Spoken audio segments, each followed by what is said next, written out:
करूया व्यवसाय या यूट्यूब चॅनलमध्ये तुमचं खूप खूप स्वागत मंडळी. आपण सध्या आहोत ठाणे स्टेशनच्या बाहेर आणि ह्या ताई इथे व्यवसाय करतायत. ताई, नाव काय तुमचं? जानकी. आणि कसला व्यवसाय करताय तुम्ही? नाश्त्याचा व्यवसाय करता. काय काय असतं तुमच्याकडे मग?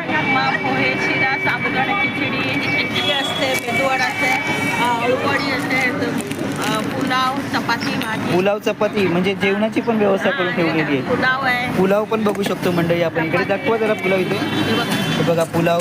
सकाळी मंडळी सकाळी 6 वाजता इथे जेवणाची व्यवस्था करून ठेवलेली आहे ताईंनी. वांगा बटाटा आहे. इथे वांगा बटाट्याचं भाजी आहे. पिठलं बेसन आहे. इथे बेसन आहे, पिठलं म्हणतो आपण त्याला. पोहे, उपमा, शिरा, साबुदाणा खिचडी. इथे पोहे, उपमा, शिरा दिसतोय. भाकरी असते.